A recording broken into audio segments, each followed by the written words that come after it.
ഇതിനോട് ചേർത്ത് മറ്റൊരു വാർത്ത. ജമ്മു കാശ്മീരിൽ നുഴഞ്ഞുകയറ്റത്തിന് ശ്രമിച്ച 2 ഭീകരരെ സൈന്യം വധിച്ചു. ബന്ദിപ്പോരയിൽ വെച്ചായിരുന്നു ഏറ്റുമുട്ടൽ.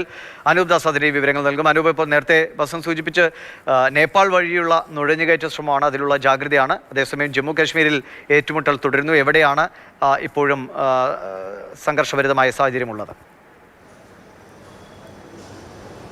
ബന്ദിപ്പൂരയിലാണ്. അവിടെ ആ പ്രദേശം വഴി ഭീകരർ നുഴഞ്ഞു കയറാൻ സാധ്യതയുണ്ട് എന്ന വിവരം പ്രദേശവാസികളിൽ ചിലരും ഒപ്പം തന്നെ രഹസ്യാന്വേഷണ വിഭാഗവും നൽകിയതിനെ തുടർന്ന് ചിനാർ ഗ്രൂപ്പിലെ ആളുകൾ, നമ്മുടെ സൈന്യം പരിശോധന നടത്തുകയായിരുന്നു. ആ ഘട്ടത്തിലാണ് പരസ്പരം വെടിവെപ്പുണ്ടായത്.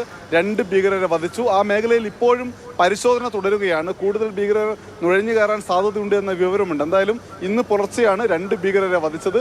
കൂടുതൽ സൈനികർ സംഭവ സ്ഥലത്തേക്ക് എത്തിയിട്ടുണ്ട്. പരിശോധന ഊർജിതമായി നടത്തുന്നുണ്ട്. നേരത്തെ തിങ്കളാഴ്ചയും സമാനമായിട്ടുള്ള നുഴഞ്ഞുകയറ്റ ശ്രമം ഉണ്ടായിരുന്നു. ഇതിനിടയിൽ നുഴഞ്ഞുകയറ്റ ശ്രമം തടയുന്നതിനിടയിൽ ഒരു സൈനികന് ജീവൻ നഷ്ടപ്പെട്ട സംഭവം കൂടി ഈ ആഴ്ചയാണ് റിപ്പോർട്ട് ചെയ്തത്.